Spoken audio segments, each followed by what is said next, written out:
आया हम लोग भी एक समय नहीं जानते थे बाइबल के अनुसार, और इसीलिए ये गुड फ्राइडे जो है हर एक साल आता था जाता था और हमारे लिए एक समान। लेकिन जिस दिन से हमने इस सच्चाई को जाना, यीशु मसीह के मृत्यु और पुनरुत्थान को बाइबल के अनुसार जाना, उस दिन से हमने अपने जीवन को क्या किया है, अलग से जीना शुरू किया है। जैसा प्रभु यीशु मसीह संसार में आए, वो जिए भी और मरे भी और जी भी उठे, ये सारा आप और हमारे लिए। और इस सच्चाई को जब हम बाइबल से पूरा जान जाते हैं, जो लोग इसको जानते हैं वो लोग ही इस जीवन को उसी के लिए जीते भी हैं और मरते भी हैं। समझ में आ रहा? तो इसीलिए प्रिय लोग, आज का वचन जो है हमारे लिए और एक बार प्रभु के उस मृत्यु को स्मरण करने के लिए, ताकि हम, कल भी मैंने बताया, ताकि हम प्रतिदिन हम उसके लिए जिए और उसके लिए ही क्या करें, मरे भी। तो आइए हम परमेश्वर के वचन में जाने से पहले प्रार्थना करें।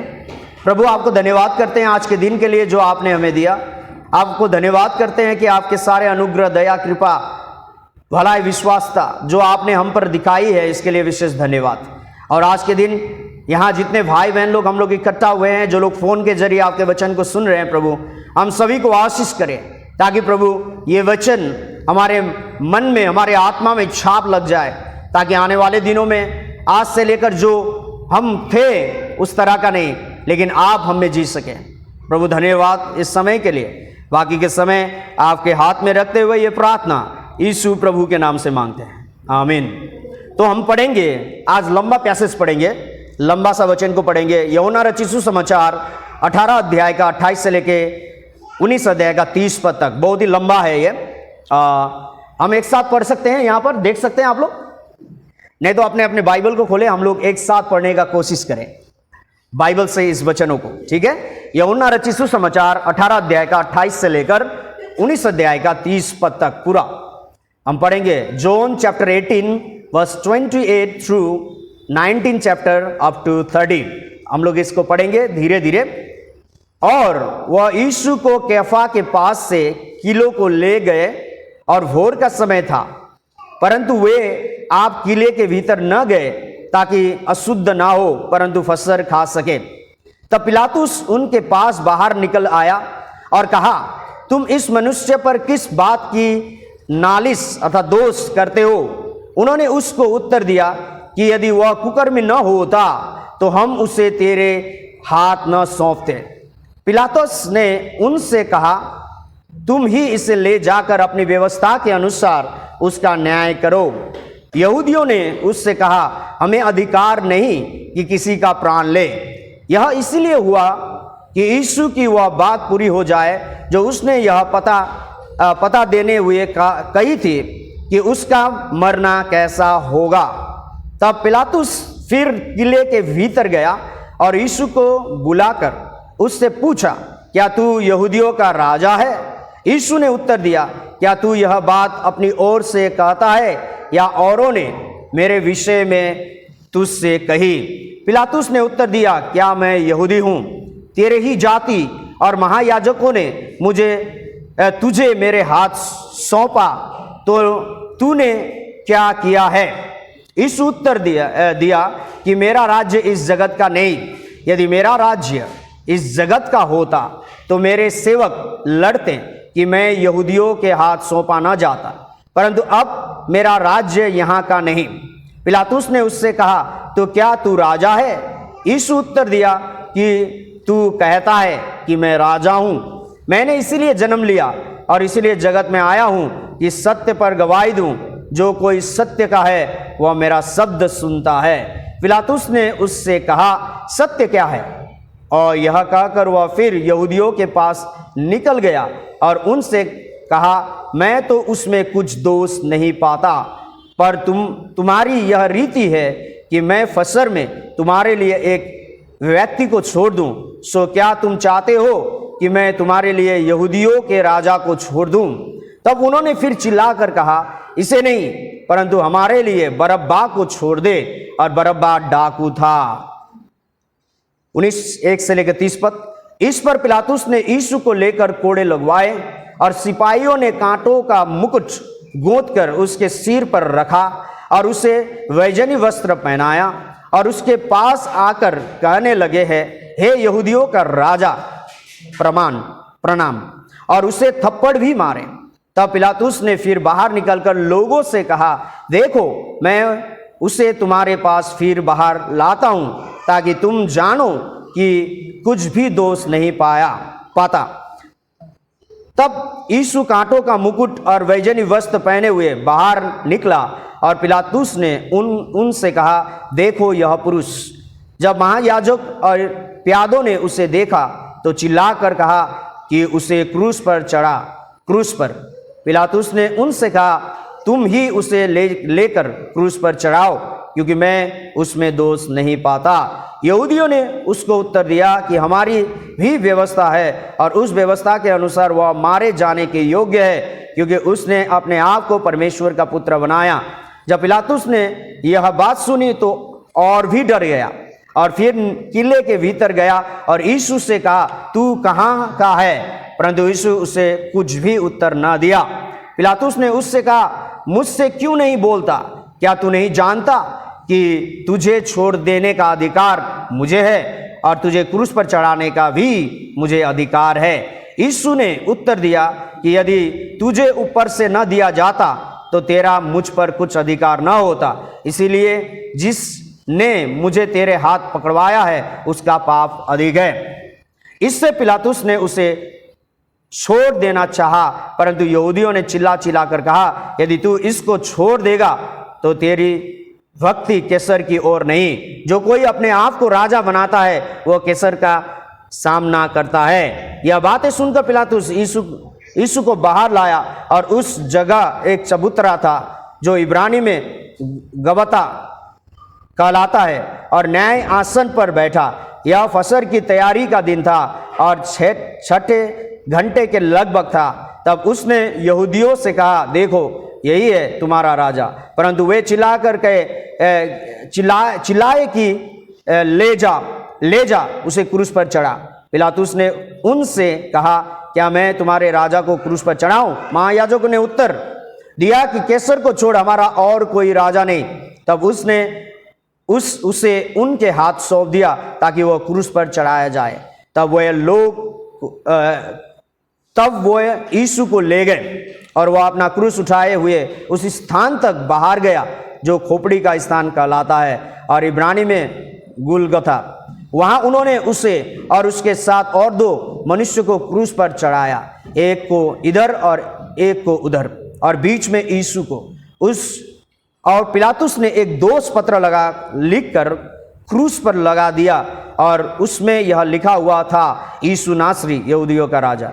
यह दोष पत्र बहुत यहूदियों ने पढ़ा, क्योंकि वह स्थान जहां यीशु क्रूस पर चढ़ाया गया था नगर के पास था और पत्र इब्रानी और लतीनी और यूनानी में लिखा हुआ था। तब यहूदियों के महायाजकों ने पिलातुस से कहा, यहूदियों का राजा मत लिख, परंतु यह कि उसने कहा, मैं यहूदियों का राजा हूं। पिलातुस ने उत्तर दिया कि मैंने जो लिख दिया वह लिख दिया। जब सिपाही यीशु को क्रूस पर चढ़ा चुके तो उसके कपड़े लेकर 4 भाग किए, हर सिपाही के लिए 1 भाग, और कुर्ता भी लिया, परंतु कुर्ता बिन सियन ऊपर से नीचे तक बुना हुआ था। इसलिए उन्होंने आपस में कहा, हम इसको न फाड़े, परंतु इस पर चिट्ठे डाले कि वह किसका होगा। यह इसलिए हुआ कि पवित्र शास्त्र की बात पूरी हो कि उन्होंने मेरे कपड़े आपस में बांट लिए और मेरे वस्त्र पर चिट्ठी डाली। सो सिपाहियों ने ऐसा ही किया, परंतु यीशु के क्रूस के पास उसकी माता और उसकी माता की बहन मरियम, कोलोपास की पत्नी, और मरियम मगदलिनी खड़ी थी। यीशु अपनी माता और उस चेले को जिससे वह प्रेम रखता था पास खड़े होकर अपनी माता से कहा, हे नारी, देख, यह तेरा पुत्र है। तब उस चेले से कहा, यह तेरी माता है, और उसी समय से वह चेला उसे अपने घर ले गया। इसके बाद यीशु ने यह जानकर कि अब सब कुछ हो चुका, इसीलिए कि पवित्र शास्त्र की बात पूरी हो, कहा, मैं प्यासा हूं। वहां एक सिरके से भरा हुआ बर्तन धरा था, सो उन्होंने सिरके में भिगोए हुए स्पंज को झोंपे पर रखकर उसके मुंह से लगाया। जब यीशु ने वह सिरका लिया तो कहा, पूरा हुआ, और सिर झुकाकर प्राण त्याग दिए। तो यहां पर यूहन्ना रचित सुसमाचार में यीशु मसीह के पकड़े जाने के बाद उसके साथ क्या क्या हुआ है, इन सारे चीजों के बारे में अच्छी तरह से वर्णन किया गया है। हम में से कई लोग इसको पढ़ते भी नहीं हैं। आप में से कितने लोगों ने इस वचन को पढ़ा आज, यीशु मसीह के क्रूसीकरण के बारे में? हम में से कितने लोगों ने? मैंने तो पढ़ा, आप लोग ने पढ़ा? तो प्रिय लोग, यहां यूहन्ना रचित सुसमाचार 18 अध्याय में यहां पूरा वर्णन उसके पकड़े जाने, गेत्सेमनी के वाटिका से लेकर उसके बाद क्या हुआ, महायाजकों के सामने किस तरह से आया, उसके बाद पिलातुस के सामने क्या किया, इन सारे वर्णनों को यहां पर एक एक कर कहा गया है। यहां पर उसे थूका गया है, पीटा गया है, कांटा का मुकुट पहनाया गया है, उसके ठट्टा मजाक किया, उड़ाया गया है। समझ में आ रहा है? और यहां तक कि अंत में उसे क्रूस पर भी चढ़ाया गया है। तो क्रूस में भी क्या घटनाएं घटती है, इसके बारे में भी यहां पर अच्छी तरह से वर्णन किया गया है। तो ये घटनाएं जो है ऐतिहासिक है, ये कोई मनगढ़ंत कहानी नहीं है।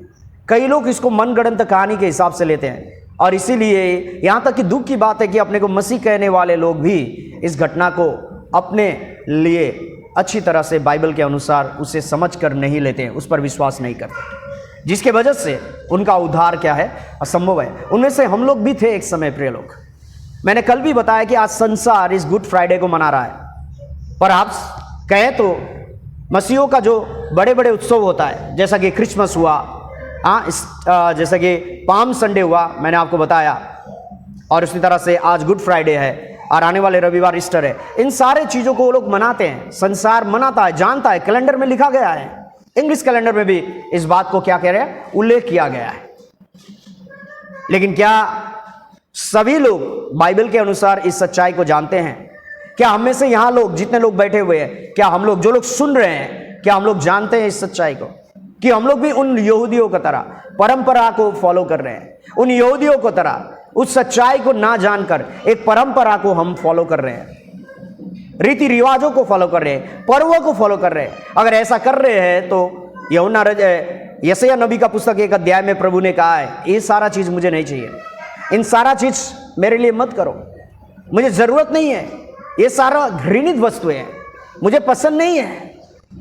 यहूदियों को बार बार ऐसा प्रभु ने डांटा है, क्योंकि वो लोग जो कर रहे थे, वो लोग सिर्फ क्या कर रहे थे, परंपरा को, ट्रेडिशन को एक फॉलो कर रहे थे। परमेश्वर के वचन को वो लोग ने अपने जीवन में कोई स्थान नहीं दिया था। इसलिए यीशु ने उन्हें बार बार, बाइबल में हम जानते हैं कि डांटा भी है कि तुम लोग अपने परंपरा के वजह से, अपने रीति रिवाजों को वजह से, अपने पुरनियों जो तुम्हारे पिता पुरखों ने सिखाया है, उन चीजों के वजह से तुमने परमेश्वर के वचन को क्या कर दिया है, तुच्छ कर दिया है। तुम अपने परंपरा को अधिक स्तर देते हो। आज देखिए क्या हो रहा है, आप विभिन्न चर्चों में जाइए, आज क्या कर रहे हैं वो लोग? आज वो लोग फास्टिंग के साथ आ रहे हैं। सही बात है, फास्टिंग के साथ आते हैं, रोते हुए। आज कई जगहों में कई लोगों ने अपने आप को क्रूस पर चढ़ा दिया है। इटली में विशेष घटनाएं घटती है। एक व्यक्ति हर एक साल अपने को क्या करता है, क्रूस पर लटकाता है। मुझे पता नहीं वो व्यक्ति आज जीवित है या नहीं, लिटरली। और ऐसे कई लोग हैं आज के दिन अपने शरीर को कष्ट देते हैं, दुख देते हैं, विभिन्न प्रकार के यातनाएं देते हैं, समझते हैं कि ऐसा करने से वो लोग प्रभु के इस दुख में सहभागी होते हैं। नहीं नहीं, ऐसा नहीं है, ऐसा नहीं है। ऐसा बाइबल में कभी नहीं कहा गया है कि जैसा प्रभु यीशु मसीह क्रूस पर चढ़ा तुम लोग भी चढ़ो, ऐसा नहीं कहा गया। प्रभु क्यों चढ़ा? अगर उस बात को हम जानते तो हम कभी भी ऐसा मूर्खता के बातों को नहीं करेंगे। आज जो लोग फास्टिंग के साथ आज गुड फ्राइडे मनाते हैं, उनके जीवन में परमेश्वर है ही नहीं, उनके जीवन में मसीह का यह सच्चा सुसमाचार है ही नहीं। उन लोग को मसीह के ये मृत्यु के बारे में बाइबल से अच्छी तरह से पता नहीं है, लेकिन वो लोग ही इस दिन को भव्य रूप में मनाते हैं, दिखावटी, जैसा यहूदियों ने किया था, दिखावटी। अगर हम भी उद्धार पाने के बाद ऐसा ही करना शुरू कर दे कि खाली गुड फ्राइडे के दिन में फास्टिंग के साथ आकर हम प्रभु के इस मृत्यु को, इस पदों को पढ़कर स्मरण करके और बाकी के दिनों में अपने जीवन को जैसे चाहते वैसे जिएंगे तो इससे क्या फायदा होगा?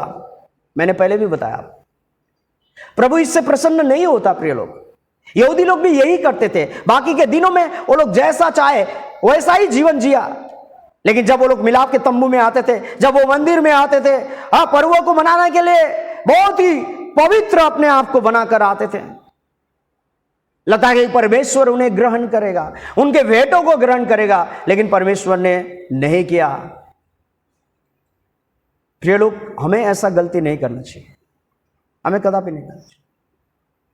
जो गलती संसार कर रहा है, ठीक है, संसार के लोग तो नहीं जानते, लेकिन अपने को मसीह कहने वाले लोग, परमेश्वर ने हमें उसका वचन दिया है। ये वचन, इसके जरिए हमें एक एक बात को जानना आवश्यक है। वो क्यों मारा गया, why he die in that way. उस समय का सबसे भयानक दंड, रोमियो के साम्राज्य में सबसे भयानक दंड था वो, जो कि एक भयानक से भयानक क्रिमिनल को दिया जाता था, सबसे बड़ा अपराधी को दिया जाता है, और यीशु को क्यों दिया गया? तथापि पिलातुस ने यहां कहा कि इसमें मृत्यु दंड का कोई भी दोष मैं नहीं देखता, इसमें कोई गलती नहीं है। इसलिए पिलातुस ने अपने हाथ को धोया है, बोला कि इस निर्दोष व्यक्ति के लहू से मैं क्या हूं? निर्दोष हूं। इसका लहू किस पर आए? लोगों ने बोला कि हम पर, हमारे संतान पर। प्रिय लोग, दुख की बात है, जो यहूदी लोग जो इतने दिनों से वो लोग उस मसीहा के बारे में प्रतीक्षा कर रहे थे, वो उद्धारकर्ता के बारे में प्रतीक्षा कर रहे थे, जिसके बारे में उसके इस मृत्यु के 700 साल पहले भी अच्छी तरह से क्लियरली भविष्यवाणी की गई है। उसका जन्म और मृत्यु के बारे में आपको पता है, यशायाह नबी का पुस्तक 7 अध्याय का 14 पद में लिखा गया है, देखो कुमारी गर्भवती होगी और एक पुत्र जनेगी और तू उसका नाम यीशु रखना। वो क्यों जन्मेगा, क्यों आएगा इस धरती पर, इसके बारे में यशायाह नबी का पुस्तक 53 अध्याय, मैं उसको पढ़ना चाहूंगा, कल भी मैंने पढ़ा था।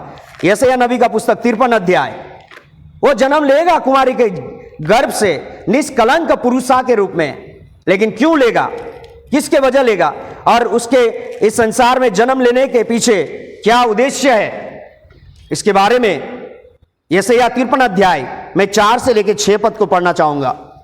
निश्चय उसने हमारे रोगों को यह सह लिया और हमारे ही दुखों को उठा लिया, तो भी हमने उसे परमेश्वर का मारा कूटा और दुर्दशा में पड़ा हुआ समझा, परंतु वह हमारे ही अपराधों के कारण घायल किया गया, वह हमारे ही अधर्म के कामों के कारण कुचला गया, हमारे ही शांति के लिए उस पर ताड़ना पड़ी कि उसके कोड़े खाने से हम लोग चंगे हो जाएं। हम तो सब के सब भेड़ों के समान भटक गए थे, हमें से हरेक ने अपना अपना मार्ग लिया और यहोवा ने हम सबों के अधर्म का बोझ उसी पर लाद दिया। प्रिय लोग, यहां पर बताता है कि यीशु मसीह जन्म तो क्यों लिया। आप पहले ये मैंने पढ़ा है Isaiah 53 verse 4 to 6, Isaiah 53 verse 4 to 6। आप जानते हैं कि प्रभु यीशु मसीह एक कुमारी के गर्भ से निष्कलंक पुरुषा होके, जिसके बारे में वेदों में भी लिखा गया है, वेदों में जो 10 गुण लिखा गया है एक मसीहा के बारे में जो उद्धार करेगा संसार के लिए, निष्कलंक पुरुषा। आपको बताया कि लोगों के पापों की क्षमा का परमेश्वर ने जो एक रखा है वो क्या है, क्या है? लहू। लहू इब्रानी 9 का 22 में कहा गया है, अतः व्यवस्था के द्वारा सब वस्तुएं लहू के द्वारा शुद्ध की जाती है और बिना लहू बहाए पापों की क्षमा नहीं। और यही बातों को हिंदू के शास्त्र में लिखा गया, तित्य नारायण का 3 पद में लिखता है, सर्व पाप परिहर रक्त परक क्षम भस्मय, अर्थात सभी पापों का क्षमा लहू से होता है। लेकिन यह लहू किसका होना चाहिए? लहू किसका होना चाहिए? कौन, किसको लहू बहाना है?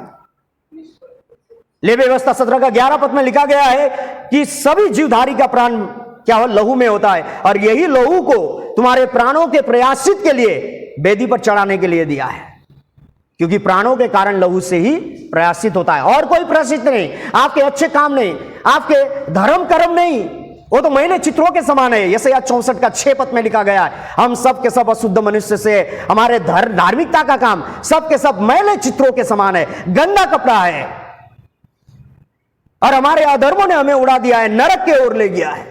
हम ऐसा स्थिति में है प्रिय लोग, और ऐसे स्थितियों से हमें कौन बचाएगा? आदम से लेकर हम इस स्थिति में पैदा हुए, मां के गर्भ से हम पापी होके पैदा होते हैं। रोमियो 5 का 12 कहता है, जैसा एक मनुष्य के द्वारा जगत में पाप आया, पाप के द्वारा मृत्यु आई, मृत्यु सब मनुष्य में फैल गई क्योंकि सबने पाप किया है। रोमी 3:10 कहता है कोई धर्मी नहीं, एक भी नहीं। रोमी 3:23 कहता है कि सबने पाप किया और परमेश्वर के महिमा से वंचित है, रहित है। यह स्थिति है हमारा।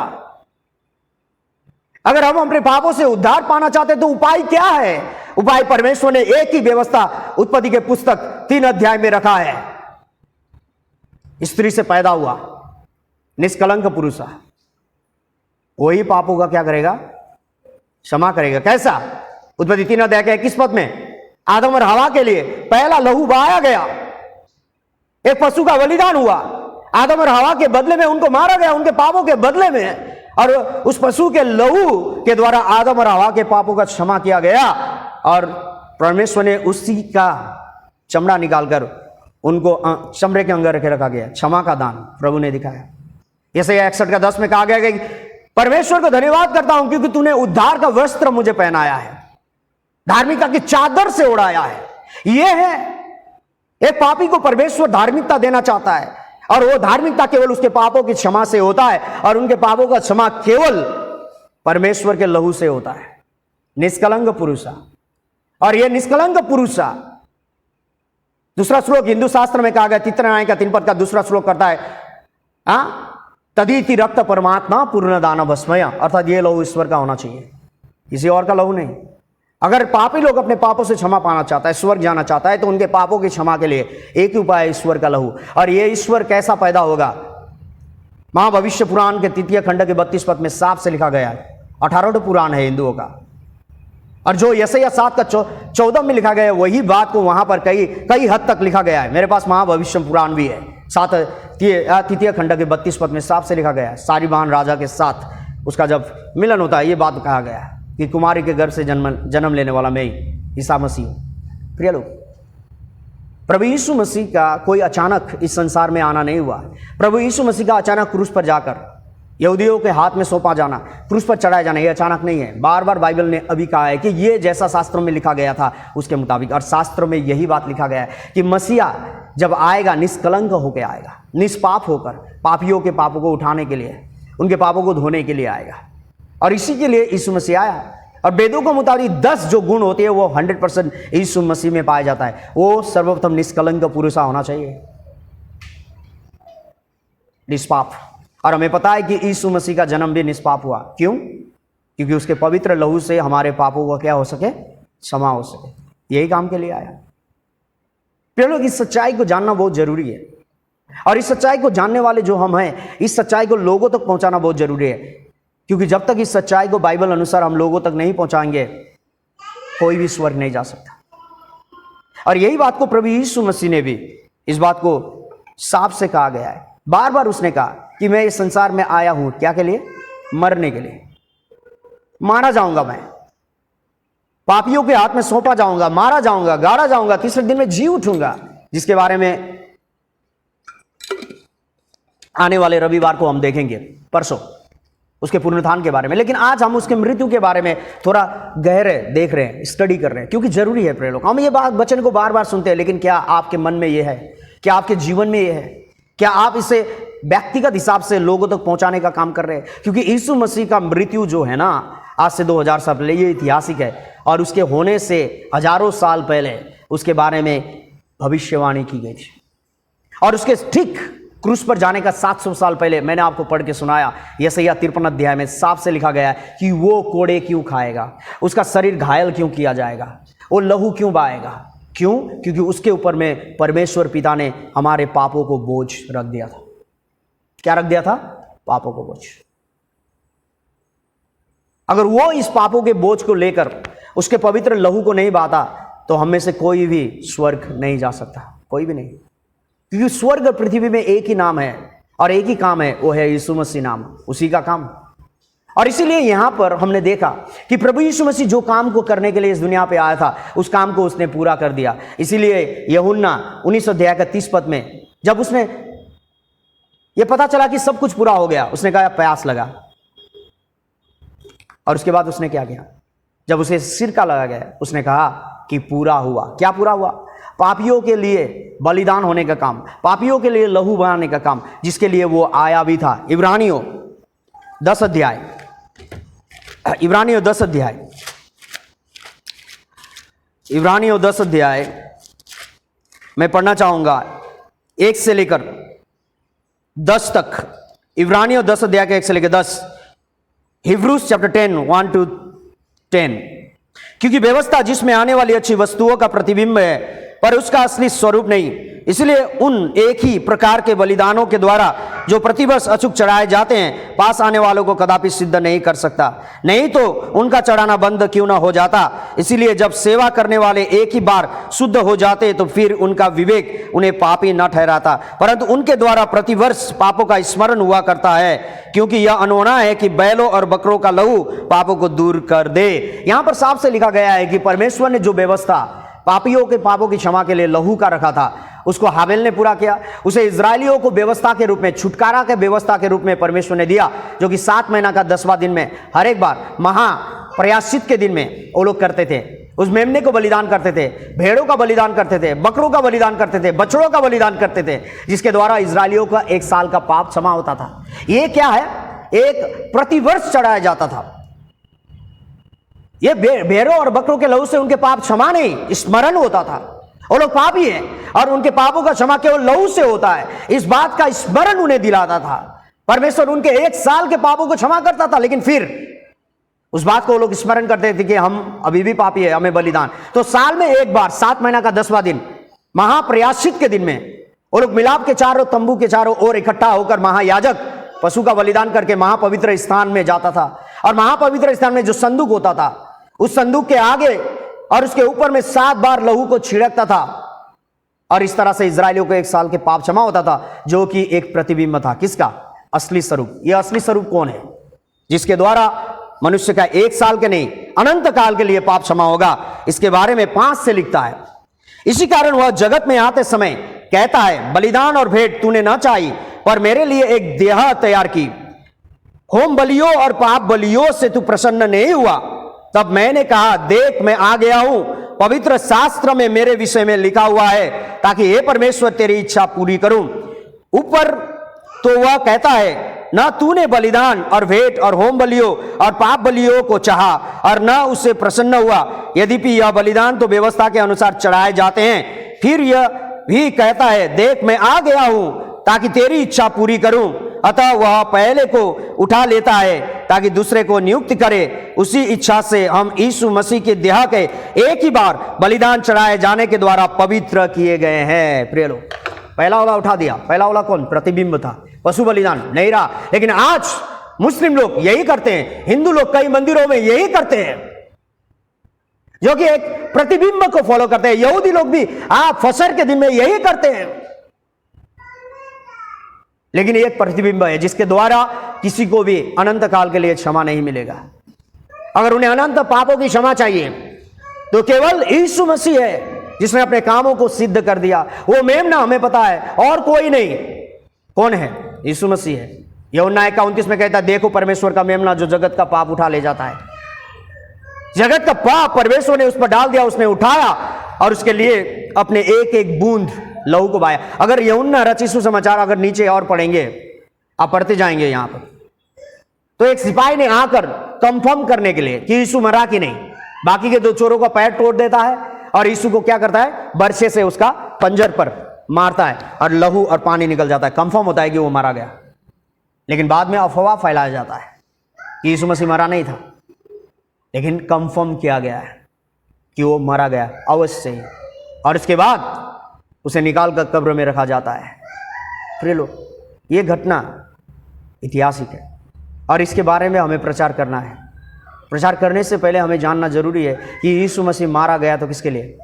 ये गुड फ्राइडे किसके लिए हो सकता है? हमारे लिए भी नहीं था। मेरे साथ 16 साल 1991 से मैं मसीह बना हिंदू से, और 1991 से 2007 तक ये मेरे लिए गुड फ्राइडे नहीं था, क्योंकि मैं हर एक बार अपने पापों के लिए रो रहा था। मुझे पता नहीं था कि यीशु के लहू ने एक बार अनंत काल के लिए मेरे पापों को क्षमा करके मुझे अनंत छुटकारा दिया है, जो कि बाइबल इसी के बारे में बताता है। इब्रानियों 9 का 12 पद में लिखा गया है, हिब्रू चैप्टर 9:12, और बकरों और बछड़ों के लहू के द्वारा नहीं, पर अपने ही लहू के द्वारा एक ही बार महापवित्र स्थान में प्रवेश किया और अनंत छुटकारा प्राप्त किया। बैलों और बकरों के लहू से 1 साल, लेकिन यीशु ने जो बलिदान आज से 2000 साल पहले इस गुड फ्राइडे के दिन किया है, उसने अपने एक ही बलिदान के द्वारा हमारे पापों को अनंत काल के लिए क्या कर दिया है, उसका दाम, उसका मूल्य चुकाकर हमें अनंत काल के लिए छुटकारा दे चुका है। अब हमें पापों के लिए दिन रात रोने की आवश्यकता नहीं है। जो लोग इस सच्चाई को बाइबल से जानेंगे, यह है सुसमाचार। यीशु के मृत्यु और पुनरुत्थान है सुसमाचार। पहले कोरिन्थियों 15 अध्याय का 3, 4, 5 में पढ़ेंगे। पौल कहता है कि व्यवस्था के अनुसार यीशु मसीह हमारे पापों के लिए मारा गया, हमारे पापों के लिए गाड़ा गया, और व्यवस्था के अनुसार ही वो तीसरे दिन में क्या हुआ, जी उठा। ये सुसमाचार है। This is the complete gospel. और जो लोग इस सच्चाई को बाइबल के अनुसार जान जाएंगे, मैंने 16 साल मसीह बनने का 16 साल बाद इस सच्चाई को जाना। आप में से कई लोग हैं अभी तक भी इस सच्चाई को नहीं जानते, आप में से कई लोग हैं इस सच्चाई को जान गए हैं। तो हमें क्या करना चाहिए? जो लोग जान चुके हैं, क्या करना चाहिए हमें? जिन लोगों ने जाना, पहले शताब्दी की मंडली, उन्होंने क्या किया? वो लोग चुप रहे, वो लोग चुप रहे। यीशु मसीह ने स्वर्ग जाने से पहले कहा कि देखो मैं स्वर्ग को जा रहा हूं, और प्रतिज्ञा की पवित्र आत्मा तुम्हें भेजूंगा, और जब वो आएगा तुम मेरे लिए गवाह बनोगे, यरूशलेम में, यहूदिया में, सामरिया में, और जगत के छोर तक। और यही बात हुआ है। पेंतिकोस्त के दिन में जब पवित्र आत्मा आया 120 लोगों में, पतरस ने जब खड़ा होकर भाषण दिया, क्या किया? कितने लोगों ने मन फिराया और सुसमाचार पर विश्वास किया? कितने लोगों ने? 3000 लोगों। और ये क्रम जो थी, यीशु मसीह के मृत्यु और पुनरुत्थान का प्रचार उन्होंने डेली किया है, और इसीलिए ही डेली प्रभु ने उनमें जोड़ा है। प्रेरितों का काम कल भी मैंने पढ़ा था, आज भी पढ़ना चाहूंगा। प्रेरितों का काम 2 अध्याय, प्रेरितों का काम 2 अध्याय। अब प्रिय लोग, जो हम लोग जान चुके हैं इस सच्चाई को, हमें क्या करना चाहिए? जो लोग इससे अनजान है, हमें उन्हें बताना चाहिए। यहां पर हम देख सकते हैं प्रेरितों का काम 2 अध्याय का 47 पद, एक्ट्स चैप्टर 2 वर्स 47। उससे पहले 42 पढ़ना चाहूंगा। वो लोग किन किन चीजों में बने रहे थे? प्रेरितों का काम 2 अध्याय का 42। और वे प्रेरितों से शिक्षा पाने और संगति रखने और रोटी तोड़ने और प्रार्थना करने में रोलीन रहे। ये रोटी तोड़ना साधारण तोड़ना नहीं है, मैंने बार बार बताया। ये तोड़ना है प्रभु भोज का स्मरण करना, रोटी तोड़ना। वो लोग प्रतिदिन करते थे ये, और स्मरण करते थे कि प्रभु यीशु ने क्यों अपने देह को तोड़ा क्रूस पर। उससे पहले उसे कोड़े मारे गए, कोड़े मारे। मैं आपको ये वीडियो दिखाना चाहूंगा, आप इसको देखिए। पैशन ऑफ क्राइस्ट आप देख चुके हैं पहले भी, अभी भी देखिए, और अपने सोए हुए आत्मा को जगाइए कि प्रभु यीशु ने आज से 2000 साल पहले कैसा कष्ट ये किसके लिए उठाया था। ये सिर्फ आप और मेरे लिए, और इस सच्चाई को आपको जानना आवश्यक है। मैं आपको ये वीडियो दिखाना चाहूँगा।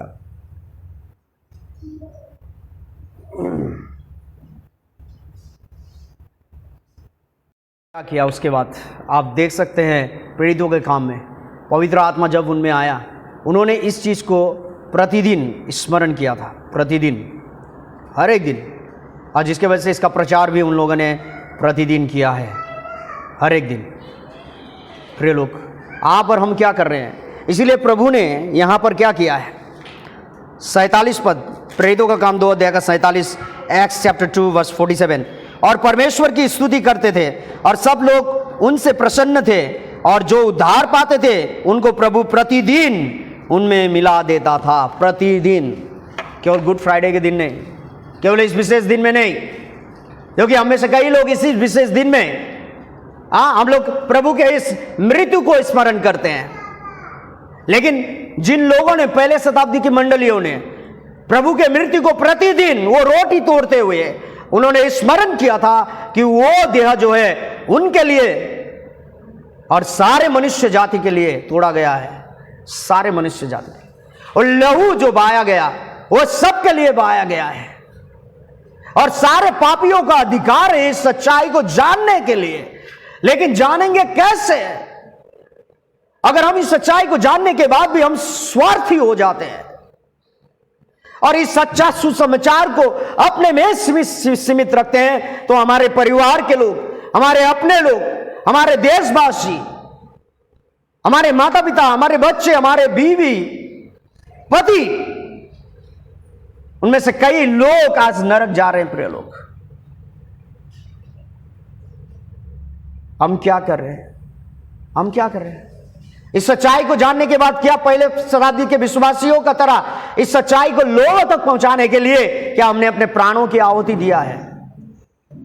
पौल को जब यह सच्चाई को पता चला तो क्या किया है पौल ने? पौल ने क्या किया है? Paul know very well this fact of Christ's death. दूसरा कोरिन्थियों 5 का 15 पद, 2 Corinthians chapter 5 verse 15. उसे पौल को पता था अच्छी तरह से, पहले पता नहीं था। दमस्कस के रास्ता में जब यीशु मसीह उसे दर्शन देता है, हनन्याह के द्वारा उसे सुसमाचार सुनाया जाता है, उसके बाद वो जानता है सही में ही क्या हुआ। दूसरा कोरिन्थियों 5 का 14 पद, 14 और 15, 2 Corinthians chapter 5 verse 14 and 15. क्योंकि मसीह का प्रेम हमें विवश कर देता है, इसलिए कि हम यह समझते हैं कि जब एक सब के लिए मरा तो सब मर गए हैं। जैसा आदम में हम मर गए थे पापों के वजह से, आदम में हम सब मर गए थे पापों के वजह से, और उसी पापों से जिलाने के लिए हमारे सारे